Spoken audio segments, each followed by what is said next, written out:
delight to be back with you once again, isn't it, Ronnie? Oh, yes, indeed. And in a densely packed programme tonight, we shall be meeting a man whose wife has bought him a new wig, and all his friends agree it makes him look 30 years sillier. And I'll be telling you the desperately sad story of Willis Watkins, who yesterday was within a hair's breadth of achieving his lifelong ambition to play professional football, but then signed for Wolverhampton Wanderers.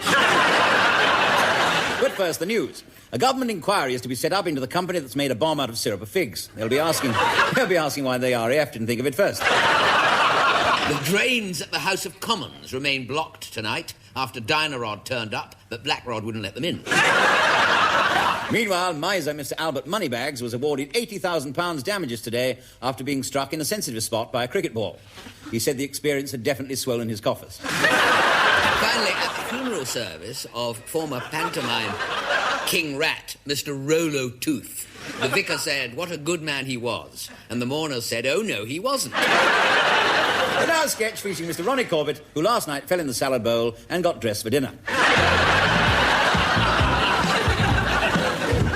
Hang on, everybody! Hey! Charge, everybody! Now, the winner of the Best Dressed Tarts and Vicars competition. Best Tart, Susie Grundy from the town! And the Best Vicar, Manager of Office Printing, our host, Tony Spence! And we've got a very special prize for Tommy, a bog cola.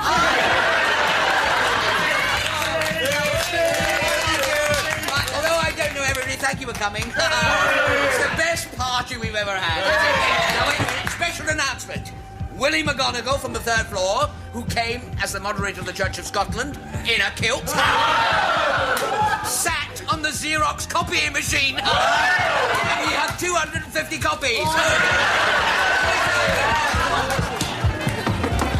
Aye, someone knocks at the Great East door.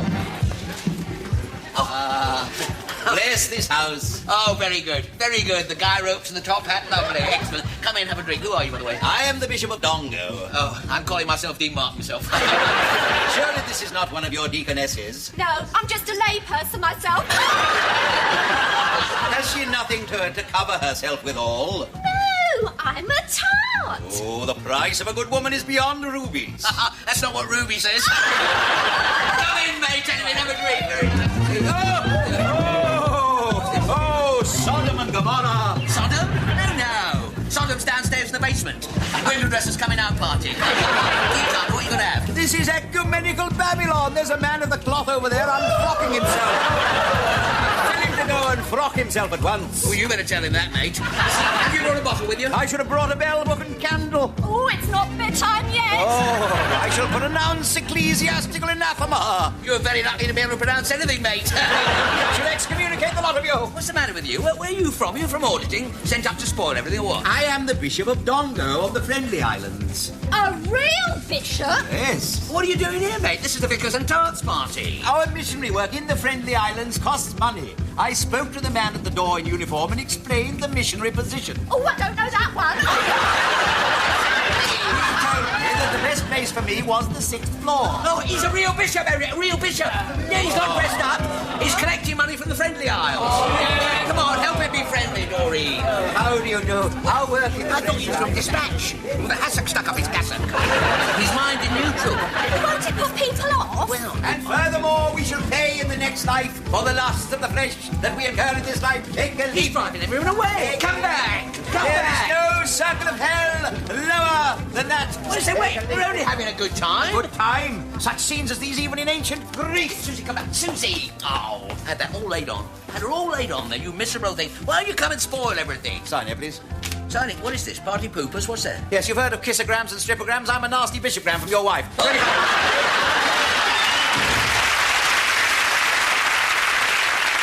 On the last show, you may remember our guest was Phil Collins. Well, tonight, it's the ladies' turn, and with the song that was made famous by the legendary Billie Holiday, our special guest, Barbara Dixon, and Lover Man.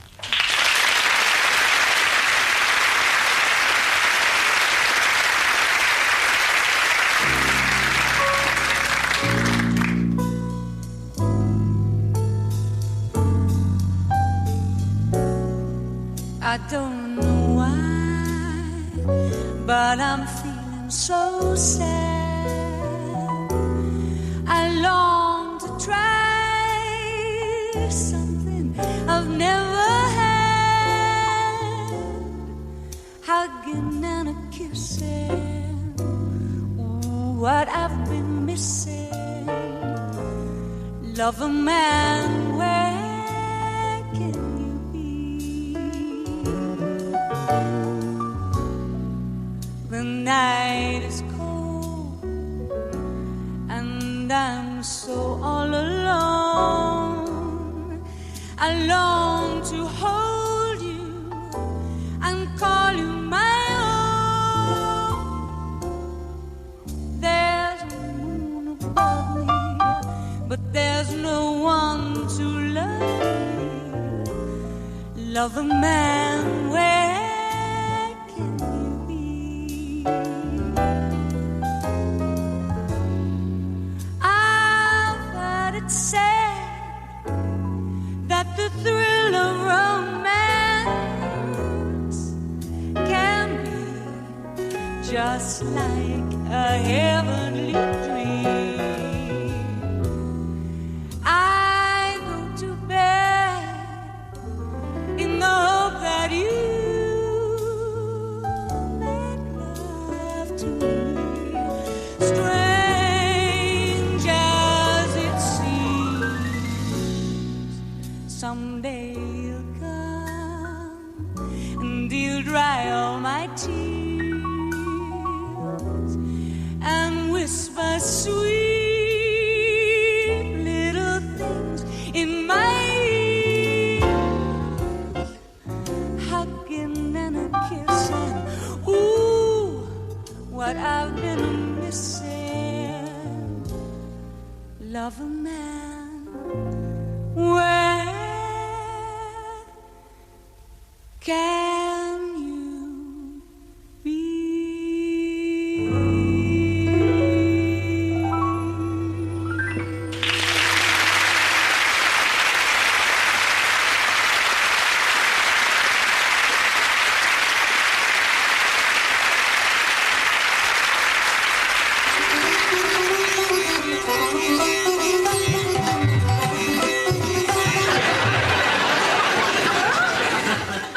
Good night. In the program tonight, I'm showing you how to be making a hot and spicy curry. And it will be repeated tomorrow morning. And I will also be showing you how to make papadums. Now this here, that is a papadum. And that is a mamadum. Now the curry I'm going to show you how to be making this week is one of my very own recipes. Actually, it is being an Anglo-Indian vegetable and ham dish. The vegetables being from India and the ham being from England. So I am naming it the Richard Mahatma Gandhi curry. For this king of curries, you will be needing 1 pound of ham, 1 pound of diced okra, 1/2 pound of chickpeas, and 1/2 pint of single cream. And about half a teaspoonful each of garam masala, cumin, fenugreek, kalonji, coriander, black mustard seed, yellow mustard seed, maize, nutmeg, hot green chili, hot red chili, dill, kangaroo, capsicum, cardamom, cinnamon, fennel, juniper, cloves, cayenne, turmeric, Freeman, Hardy, Willis, saffron, and salt. Here we go. I'll put those in there later. And if you haven't got any of these, don't worry. Just use an OXO cube. Now you put all that together in the big pot and you cook for about 1.5 hours at 300 degrees. Or if you're not in a hurry for your curry, 300 hours at 1.5 degrees. And do not be worrying if you did not manage to get all that down. You can always buy my book, which accompanies the series. Price £9.95 or £8.95 direct from the BBC, Bombay Book Club. Now with this curry, I recommend the stuffed pilau rice. Pilau rice is the thing to eat with this. And to be making perfect stuffed pilau rice, you will need 1 pint of water and 6 ounces of basmati rice, and you cook for 40 minutes, and you stuff it into a pilau, like that, you see now. First, of course, you must remove the original stuffing from the pilau. Now, I am not knowing what this pilau is stuffed with. So I'm asking the producer on the phone. Hello? Oh, gracious, that is a cucumber. The question is, where is the phone? And the answer is, it is in this bowl covered with yogurt. Yes. However, I have here another telephone that I prepared earlier.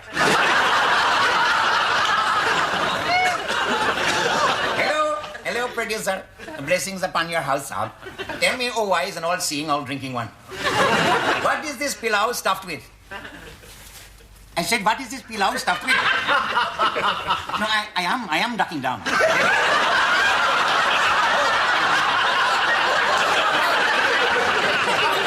The pillow is stuffed with duck down, of course. This will be very useful. Thank you, sir. You're a bit late, but hurry up and catch me up. This will be very useful in next week's program entitled Indigestion with Indian Food or How to Keep Your Bombay Duck Down. Now, what about a starter? Well, if you are following correctly the recipe for my hot and spicy curry, you will not be needing a starter. You'll be needing a stopper. That is something to stop you eating too much and getting too full because it is so delicious. Now, I am making a starter anyway. Any old way I shall make a starter. And I have chosen an old favorite, tandoori chicken. Now, this particular recipe was given to me by a friend of mine, Mohammed Nazir, sometimes known as Marinade Nazir, because he left his wife overnight. He's thinking about that one. Now, first we will be making the marinade, which the chicken will then stand in or run around in if you are marinating it before you kill it. And for the marinade, you will need salt, yogurt. We have plenty of yogurt here, and the red food coloring. You put all those in the bowl like that, and half a juice of a whole lemon. Now, if you have not got a whole lemon to take half the juice of, just use the whole juice of half a lemon. Well, it's the same thing. Work it out. Now, for the chicken, which must now be skinning and quartering. Now, many people are finding this difficult, you see, but it's not difficult at all. If you are doing it like I'm telling you, which is by taking your little knife like this and cutting through the skin like this, you see. Through there, across there, round there like that, and on this side here, from elbow to breakfast time, right round like that. Now it is simple to be pulling the skin up. You just take the skin in the hand. No, you just take the...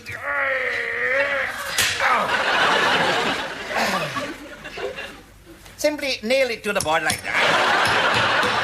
That's it. Now you will be able to get a grip on the chicken. That is the way. Now you simply take it.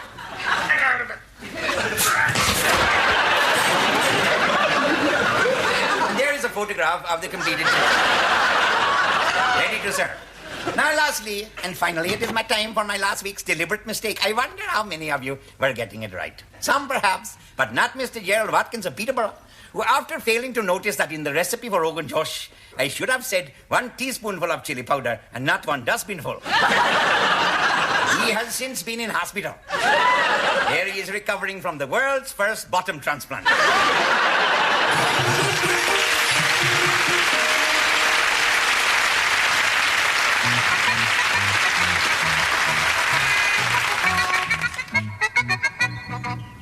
What made you give up work and take to the road then, Harry? I give up work because of sickness. The boss got sick of me. You was a railway porter, wasn't you? Yeah, that's right, yeah. I got the sack because I trod on a snail. Why'd you do that? Well, it'd been following me about all day. Bit of a blow, wasn't it? You know, losing your job. Well, yeah, it was really, because at the time I had a wife and 2 ruptures to support. What made you give it up then? Well, I lost the will to live, except at the weekends, you know.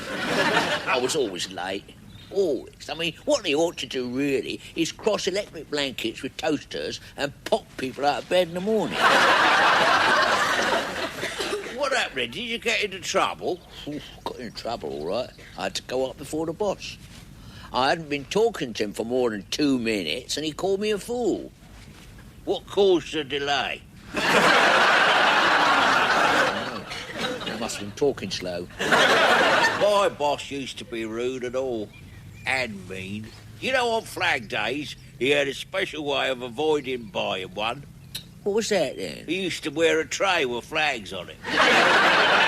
One Christmas, I sent him a card with Happy Christmas on it. Next year, he sent the same card back and wrote on it, and the same to you.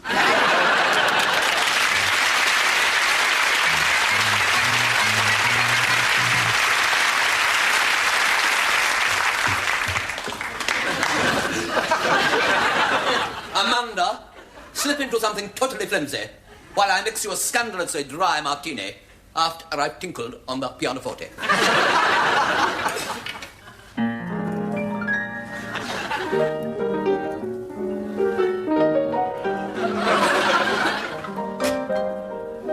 Come in, my dear. Come in, my dear, won't you? Throw yourself decoratively onto the chaise longue. Onto the what? Who are you? I'm the coalman, ain't I? I didn't order any coal. Good heavens. It's nearly midnight. Yeah, precisely. The special summer bargain offer stops at midnight. I thought you might like a couple of sacks while I'm around the place. Get out. Look, I've come here to talk, if you must know, about Amanda. Amanda, where is Amanda? Amanda! Don't shout, you'll bring the property values down. I'm talking about Amanda, my daughter Deirdre. She's downstairs, in the wagon, waiting for me. I'm taking her home. Home? With you? Fickle jade. I've always had my doubts about Amanda. What are you? Rough trade? I'm a father. Great Scott. She takes after her mother's side. Thank heavens for that. Listen, my Amanda, or Deirdre as we call her at home, is very sophisticated. For a barmaid. But she haven't got much up top, see? She has the most willowy, wonderful body. I'm not talking about up top here. She got plenty up top here. I'm talking about further up top here. I'm sorry. The point is, when they were delivering the brains, she finished up one sack short of a load. No, So I want to know what's been going on between you, sonny boy, and Deirdre. Nothing. Absolutely nothing.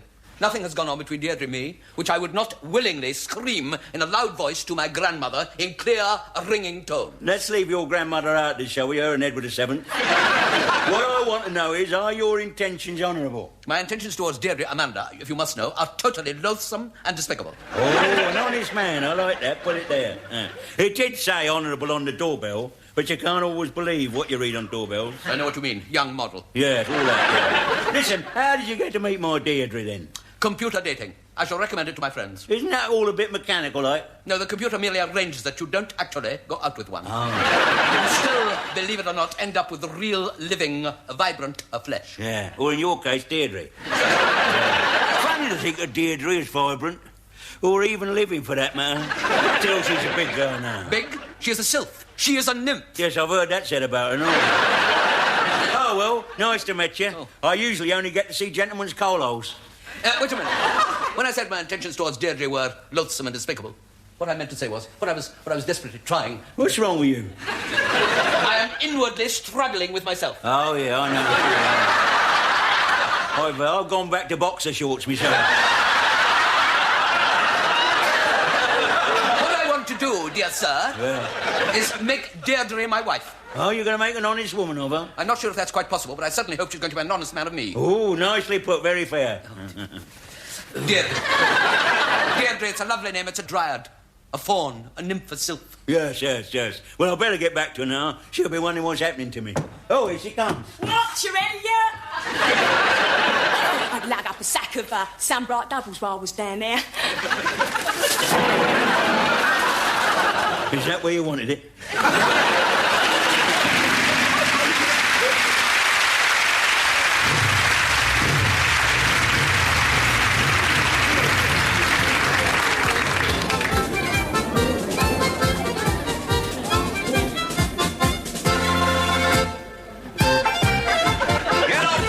Shake your boots, you filthy lot of hairy brutes. Grab the girlie, that's the closest. Never mind her halitosis. Hey, you partner by the hand. Blow a raspberry to the band. Step upon your partner's toe, move to the right and dozy-do.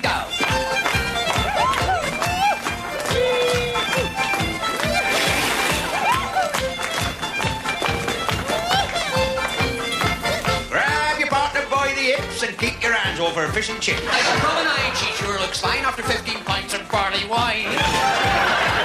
Oh, your partner full of booze. Tip her up and pinch her shoes. Grab her by the ankles quick and swing her round until she's slick. Now sassy to the left and sassy to the right. I've been dying to have a sass all night. Twist your girl across the floor, grab her by the exit door.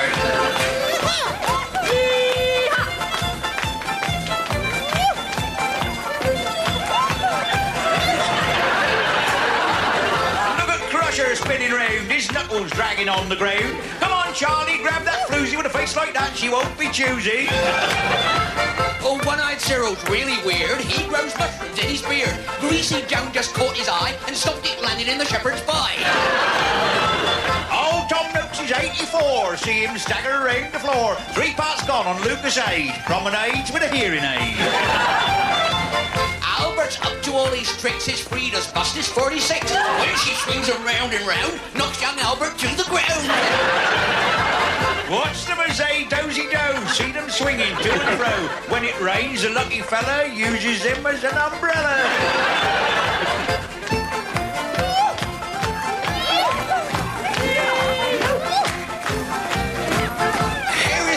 Buffalo Bill, he goes round with pint-sized Lil. She's known as Ackley Lil a lot, not where she lives, but what she got. Every time old Billy meets her, her fizzog looks more like a pizza. She's got pimples on each cheek, wins the Scott Prize every week. Now the dance is almost done, take your partners one by one. Whirl them round in the final fling. Kick your heels and do your thing. Haul her chain and rev your throttle. Do a wheelie, lose your bottle. Tap the nail and tip the cobbler. Oh, join hands and throw a wobbler.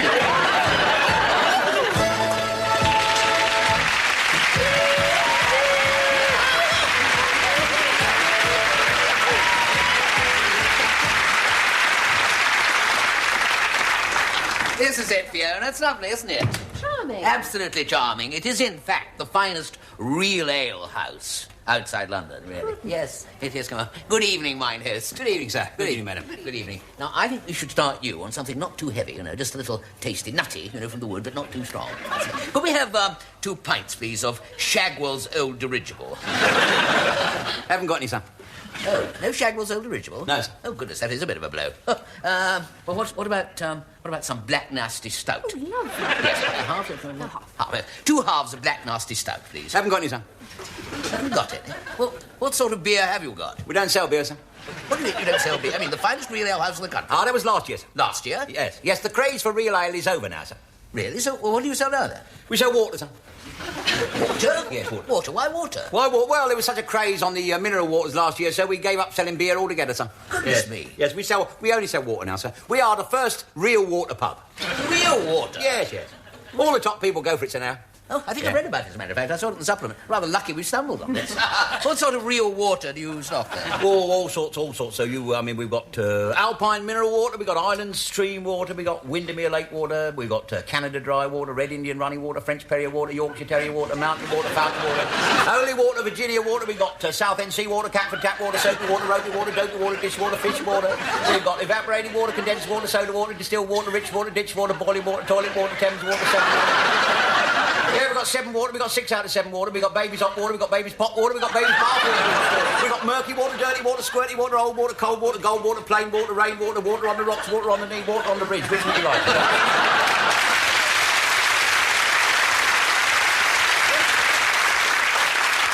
Quite a selection.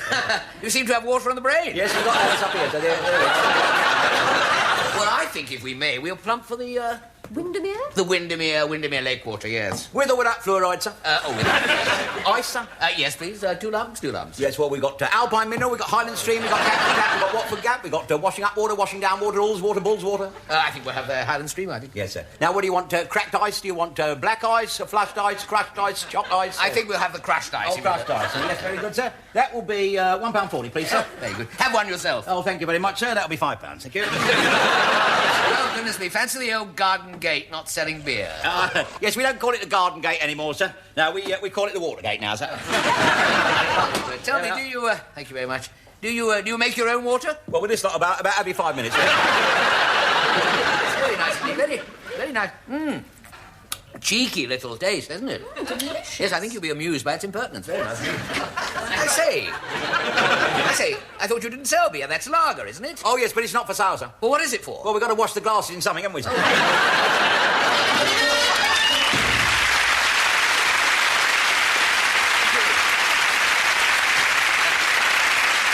very much.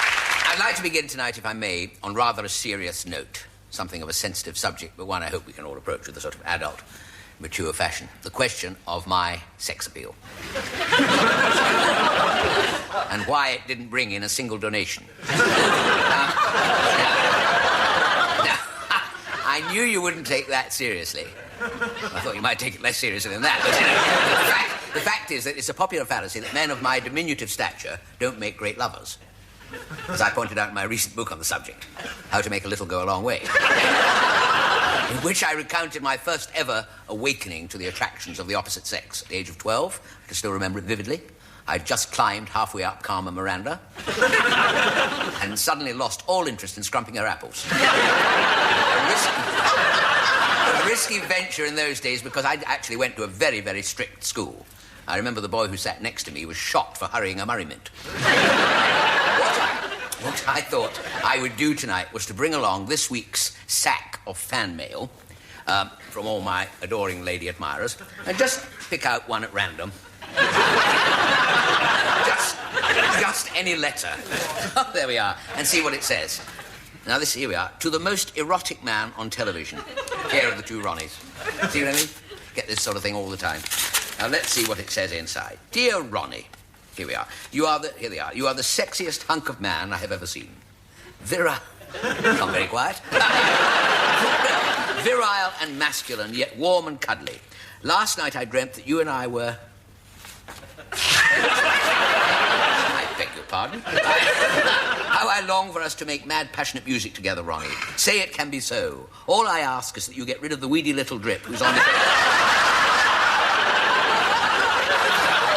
Please ask him to tell the joke about the American tourist and the Red Indian. Well, which brings us rather neatly, if not very convincingly, to tonight's story. Now, I'm glad it's this story, actually, because it should cheer up my wife, who's rather upset tonight, as today holds rather painful memories for us at home, because it was exactly a year ago today that the terrible incident occurred when I was kidnapped. I haven't talked about this before in public because it left a lot of scars, naturally, but it all happened one Saturday afternoon. We were taking part in a big charity showbiz event on Wimbledon Common. Very flattering, actually, because my wife and I were the guests of honour. And as a special tribute to the first night of our honeymoon was reenacted by the Sealed Knot Society. I'd admit the catering left a lot to be desired. That was in the hands of the BBC canteen, the catering manageress. You know, the catering was. I'll swear she hadn't been reading her own recipes carefully enough, because on this occasion, for dessert, she served up a lemming meringue. And every time you went to eat some, it kept throwing itself off the table. It was at 5:30. We'd just left to go home when suddenly, without warning, the kidnappers struck. A car roared up alongside us. The door was flung open and I was dragged in, and off we went. Now, we drove for 3 hours till we came to a deserted, disused old building, which they'd obviously picked because no one would ever go there. Watford football ground. No, it wasn't. No. I shouldn't be unfair because Watford are doing their best to make a go of things. No, only this week they signed up 2 new spectators. I'll be honest, these 2 kidnappers were pretty hard-nosed. And they sent a note to the BBC which said, how would you like to see Ronnie Corbett strung up on a meat hook? And the next day they got a letter from the head of comedy saying, this shows promise, let's have lunch. So eventually, they issued an ultimatum. If the BBC did not leave £5,000 in a hollow tree on St Pancras Station, immediately, within 24 hours, I would never be seen again. 11 months went by. It went through various BBC committees. The ransom note was read out on points of view. And the kidnappers got fed up waiting and let me go, alive and completely unharmed. And the BBC sued them for breach of contract. Here is the joke. There is this chap on a package tour going around the United States. And the tour, you see, takes them deep into Indian country, down through Wounded Knee to Twisted Ankle, finally arriving at Athlete's Foot. Well, all pile out of the coach, and the guide draws their attention to a wizened old Red Indian who's standing by the side of the road. He said, that over there is Leaping Turtle, last of the Navajos. And he has the most amazing memory of any man alive. Who'd like to test him out? He said, so this chap steps forward and he says, tell me, Leaping, he says, can you recall what you had for breakfast on February the 25th, 1947? And without hesitation, the Indian replies, eggs. Chap said, well, I'll be plumb tuckered out, he said. That's incredible. Quickly remembering he was American. What a memory. At which point, their time is up. They all clamber back on the coach and off they go. Well, the chap enjoys the trip so much that 27 years later, he does it again. And sure enough, there standing by the roadside is the same Red Indian. A bit older now, obviously. Yes. Splashing his scalps with Grecian 2000. Delivering a rather limp war cry. I forgot to tell you he was in the Salvation Army. Anyway, and the chap can't believe it. He said, that is incredible. Leaping Turtle is still alive after all this time. And he goes up to him again and he says, how? And the Indian turns around and said, scrambled.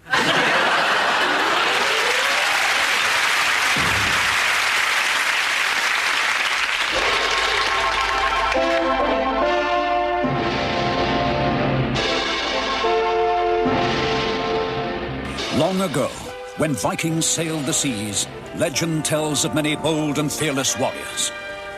Of Robert the Hardy, Jimmy the Young, and James the Burke. Yet, of all the noble heroes in Valhalla, one man stood head and shoulders below the rest. Mudgard the Mighty, last of the great Norsemen. For Mudgard the sea was his kingdom, the fresh ocean spray his very lifeblood. And so it was that in the spring of the year 986, Mudgard led his band of cutthroats to the shores of northern Britain on what was to be his final voyage. As you know, I, Mudgard the Mighty, grow old. And this day, I lead you into battle for the last time against the ancient Britons. It will be a cruel and bloody battle. Many of you will be torn limb from limb. Others will be horribly hacked about. But shall we flinch in the face of the enemy? No! We shall slit their gizzards. We shall... Please, sir. What is it? I want to be excused, sir. What? I want to be excused, gizzard slitting today, sir. I've got a note from my mum, sir. What are you talking about? Well, I got this terribly sniffly nose, so I don't think I'm up to it today, sir. Silence! Put your helmet on straight. What's your name? Pithrick, sir. Pithrick for what? Pithrick the Pathetic, sir. Silence! Snivelling son of a slug's entrails. Have you no Viking's blood in your veins? Yes, and I want it to stay there, sir. I've never seen such cringing, snivelling cowardice. You ought to see my brother, sir. Pithrick, you will go into battle with the rest of the men and like it. Yes, sir. Got a note from your mum? Right, men, forward!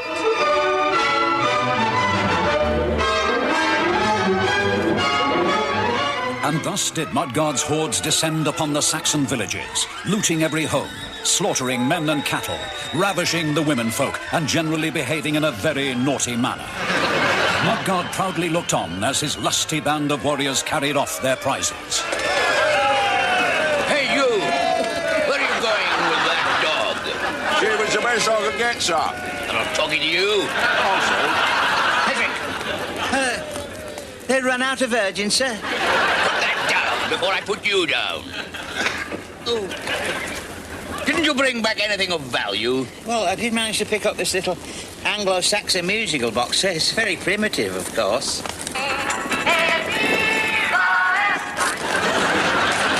Cheap foreign rubbish. Next time you loot a village, Pithrick, bring back something useful.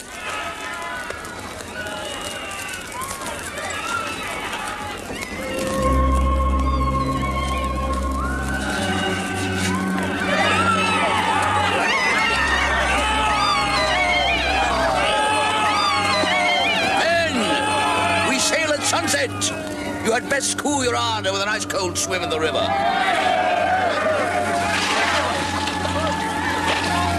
What have you got there?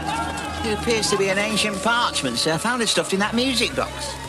By the gods of Asgard, it is the map to King Saladbar's tomb. King Saladbar? Who's King Saladbar? In life, he was of the evil band that practices black rituals. What, a reggae singer? He's a sorcerer, Pithrick, and the legend decrees that all his gold and treasure was buried with him on his death in the tomb. This map will lead us to the tomb. Let us see what it says. First, seek out the River of Eternal Youth. River of Eternal Youth? That could be anywhere.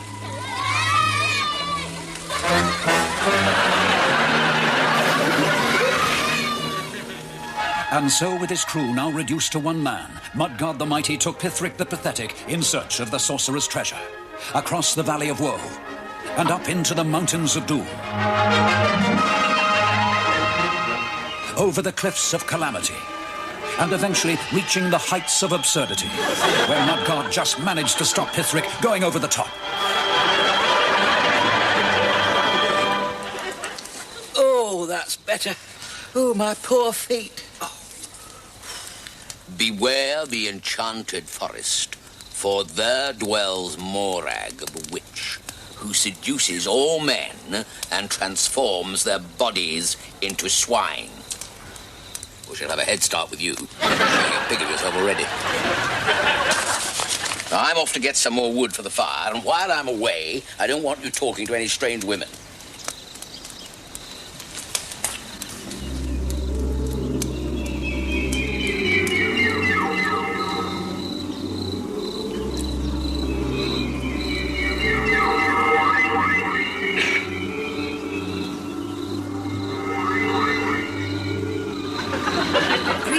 Brave Viking. Me? What do you want? You get away from me. Have no fear. I only wish you to share your drumstick with me. You leave me alone. You don't know where I've been. Don't fight it, Viking. Come into my arms. Oh, you can't get round me. There's nothing you could possibly do that would make me...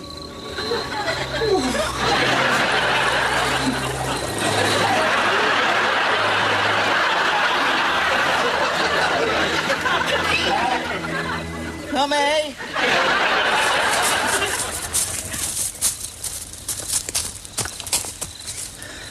I knew it. Can't leave you alone for a moment, can I? Whose fault is it anyway? This spell only lasts a couple of days. Be patient. Don't do that when I'm talking to you. We've got to walk on this path.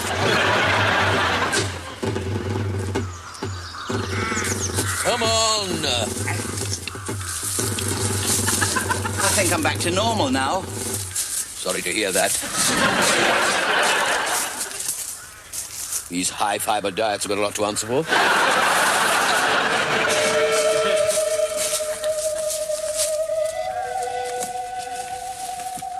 What is this place? Well, it says here we are now entering the Garden of Lost Souls, where once dwelt a strange arboreal young man whose body was made completely from flowers. Poppycock. It doesn't say what his name is. How do we get into the tomb? Oh, it says here, it's all here. It says to find the entrance, you must first seek out the giant rabbi hole. The what? Giant rabbi hole. Let me see this. Giant rabbit hole. The writing's worn away. Take 20 paces from the giant toadstool. Oh, it is here, look there. All right, then go on. Then. 1, 2... We found it! The lost tomb of Saladbar the sorcerer. Seems strange that he left it completely unguarded. Somehow I expected to find some hideous, horrible monster, but evidently he seems to have...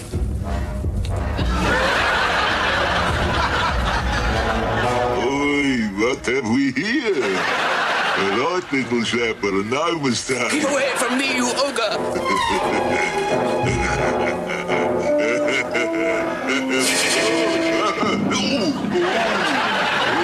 Hey, stone me to death and break my mother's arm. What's going on here? Oh, my God. Another one. A nice fat one, too. I eat little shamils like you for breakfast.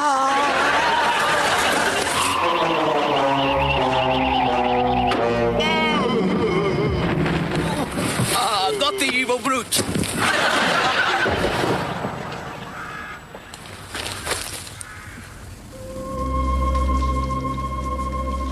What an eerie place. Do you know, Pithrick, I've got this strange feeling we're not alone. Oh, he's a jolly good fellow, for he's a jolly good fellow, for he's a jolly good fellow.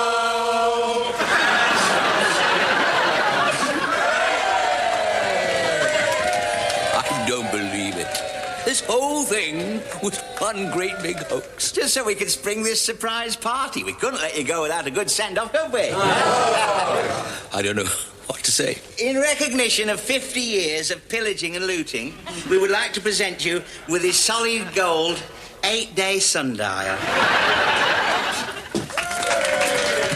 Oh, is that the time? And this is from all the virgins you've ravished. All our best wishes for a happy retirement. I've won the cup. To Mudguard. To Mudguard! And thus ends the saga of Mudguard the Mighty. Yet even today, 1,000 years on, Mudguard's descendants are still to be seen, swooping mercilessly on defenceless Britons. Ah, good morning. I'm from the Acme Double Glazing Company. I was wondering...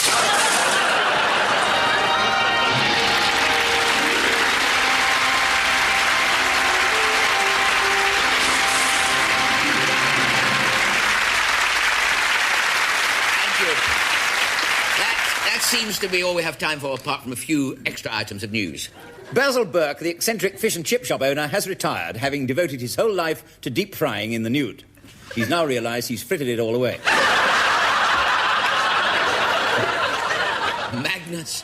Magnus Cod, TV's absent-minded professor, caused chaos at a suburban station this morning when he kissed the train goodbye, jumped on his wife and went to town. At today's conference of the Forgetful Society, the chairman gave the keynote speech. He said that last year had been a complete what-not of a whatchamacallit.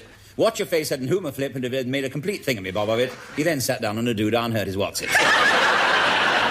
In our next series, we'll be talking to Humbert Loads, the Silchester man who not only moved from a house to a flat to avoid gardening, but now has tarmacked over his window boxes. And we'll be featuring the world premiere of a new pantomime, which is a cross between Cinderella and Peter Pan. It's called Fly Buttons. Until then, it's good night from me. And it's good night from him. Good night.